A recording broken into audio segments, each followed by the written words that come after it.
Hey, how's it going, guys? Today I wanted to show you another money-making method. So for this method, you're going to be needing to complete the Throne of Miscellanea. To complete the Throne of Miscellanea, you need the completion of the Hero's Quest, Phoenix Trials. You need to have had 40 woodcutting, 10 farming, 30 mining, and 35 fishing. Now, the reason for this money-making method is because there are new tree seeds that have been added into RuneScape. This in particular, the dragon fruit tree seed, which is a highly sought after seed. It runs around 150k just for one of them. So it's a very expensive seed. Now, the reason why I want to show you guys this guide is I want to show you methods to get the seed, and if you can't get the seed, there's still methods that will make you a lot of money, and it's very, very quick money. I mean, the Throne of Miscellanea usually takes a couple days to get money from the throne, but the next part of this upcoming guide is a quick way to make some quick cash. So what you're going to want to do first is you want to make sure that you get your favor of the kingdom up to 100%. Now, in order to do this, you can either woodcut, rake herbs, or you can fish for fish. And doing these things will add towards your kingdom favor, essentially. I like woodcutting the best. It kind of depends on player preference, because when you woodcut, it doesn't add logs to your inventory. You kind of just sit there and you hack the trees. You can ask the lumberjack next to you the kingdom approval, and he'll tell you. I sped up this video a little bit because it kind of takes some time, but you want to make sure you get that kingdom approval to 100%. It's essentially like doing barrows. You want to make sure that you get it up to 100% to ensure you get the best drops and ensure you get the most money out of basically the bang for your buck. Because once you've completed the Throne of Miscellanea, you have these things called coffers that you can deposit your cash in, and you can essentially almost double your money. I put 5 mil into my kingdom right now, and hopefully I'll make around 10 mil off of it. It's a slow money making method, but you can essentially double your money without getting scammed like you do at the GE. Once you got the kingdom approval up to 100%, you're going to walk into here, and you're going to want to talk to the advisor, and you want to collect from him. Right here, I'll show you my resource allocation. So I currently have 2.7 mil in my coffers, and I like to have 100% wood and about 50% herbs. You can change that to your preference. You can have more herbs or more wood, it doesn't matter. But once you collect your resources, you'll see I got quite a bit of resources from collecting. So hopefully out of these 33 bird nests, I'll receive a dragon fruit tree seed because they are 150k. But we'll see now.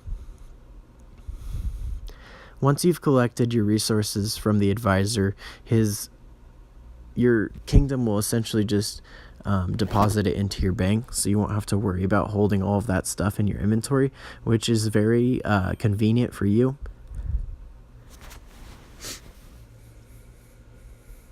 So you're going to want to leave Miscellanea, and I just head to the OSRS bank because it is the closest bank. On the other side of the island, there is a bank that you can go to, but I want to show you guys the second part of this guide. So I'm going to go ahead and head to the OSRS bank, and we're going to see what we get out of these bird nests.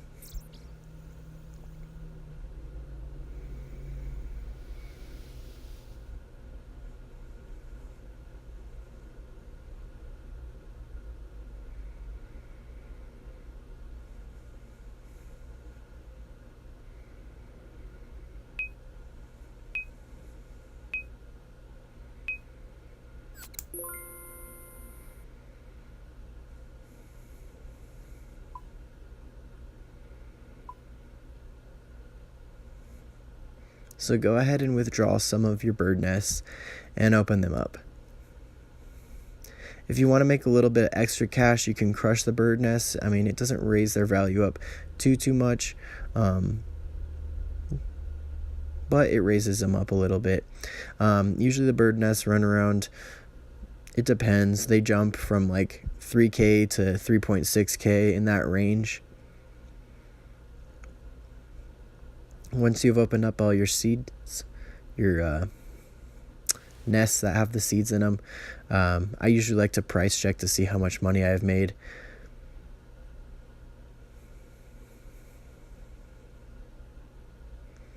And so far I haven't gotten a dragon fruit tree seed, but on occasion it does happen, and that is a good way to make some money, especially getting magic seeds. I just want to show you guys this guide because it's basically the fastest and easiest way to achieve bird nests in this game, because you can make a lot of money off of bird nests. I've made a couple of mils so far. So off of all of these seeds, I make around 300K if you round it up, which isn't too bad. It's some quick money. You want to just make sure you keep that kingdom management up to 100%, and you know, you can put your resource allocations to really whatever you want. You could have 100% herbs and 50% wood. I mean, it really doesn't matter too much, but it's up to you guys. So for the second part of this guide, you're going to want to be going to Falador, and there's a couple of requirements that you're going to need. These two guides are pretty hard to get to, so these are for the more experienced players. So once you've teleported to Falador, you're going to want to go into your bank, or you're going to want to go to the GE, and basically this is the method for killing the giant mole. The giant mole is a very sought after monster after this new update. So the things I recommend for killing the giant mole is 75 attack, 70 strength, 70 defense, and 61 to 70 range. The gear I recommend is full Darox and the Dwarven Rock Cake. In order to get the Dwarven Rock Cake, you need partial completion of Recipe for Disaster, which is the Dwarven part. This brings your health down to 2 HP, which allows you to hit higher with Darox. The next thing out you want to use is the BGS for your spec weapon, because of its War Strike spec. It's a very highly favored spec weapon for monsters because it brings their defense stats down. And the next thing that you're going to want to use is the Abyssal Dagger P++ for its poison damage, because poison will hit the monster throughout it digging on you. And then it's up to you guys what you want to use: capes, boots, gloves. You guys should know the best ones to use. If you don't, I listed them below. So now it's time to head out and fight the giant mole. I had to run to the GE because I forgot I sold my Darox armor, so I went ahead and bought it back. And I'm just going to go ahead and show you guys my inventory setup that I like to rock. And I'm going to show you why I like to use the BGS and the Abyssal Dagger. Most people just like using the Darox, full Darox, and that's it. I like to use full Darox with the Amulet of the Damned, because Amulet of the Damned allows Barrow's armor, their special abilities, to hit more frequently. If you completed the Falador Diaries, to use the Falador Shield to track the mole. If not, I have a previous video that shows you the best way to track the mole if you do not have the shield. Because of the new update that they came out with, you can actually pinch zoom and view about half the cavern and find the mole a lot easier without having to use that Phoenix shield. So you don't want too much resources, or you don't need food. The only thing I really recommend is using prayer pots. Right now I'm using my Dwarven Rock Cake to bring my health down. You can use the guzzle ability on the Dwarven Rock Cake, but it just takes a little bit longer. I feel like it's easier just to tap it until your health goes low. Basically, you're going to want to set your prayers to protect from melee. You're going to want to have a lantern, because if you have a candle in the mole digs, it will put the candle out. So obviously, if you guys have done the giant mole, you're going to want to use a lantern. If you haven't, now you know. And the boots I like to use are Guardian boots. I like to use a prayer cape, the Holy Blessing for my basically like the ammo slot, and just anything that will bring my prayer up. So that way my prayer drain is a little bit less. So obviously, in order to enter the giant mole cavern, you're going to want to dig on one of the mole holes. Use your BGS as the spec weapon. In this part of the video, I forgot that one of the things you're going to want to use is a super strength potion to bring your strength level up, as well as a stamina pot if you are going to be running around the whole time. I don't usually waste my money on stamina pots. I mean, I don't really mind taking my time killing this giant mole. He is very good money now. I just wanted to share this guide because I've made a couple mils off of doing this boss because of the new update, and because they valued nests for a lot more. I feel like I get rare seeds more frequently. So I mean, it's a tedious boss, it's an annoying boss. He digs all the time, so that can be really annoying and really inconvenient. But I have a video, if you want to look through my videos, that helps with finding the mole if you don't have the Falador shield. So I finally find a world to go to.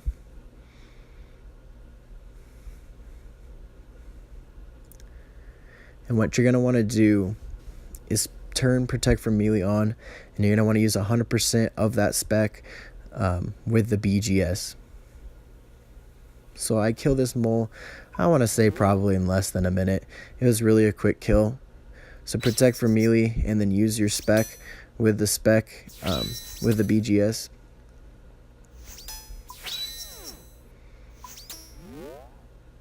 And then once you've spec'd with the BGS, I whip out the Abyssal Dagger.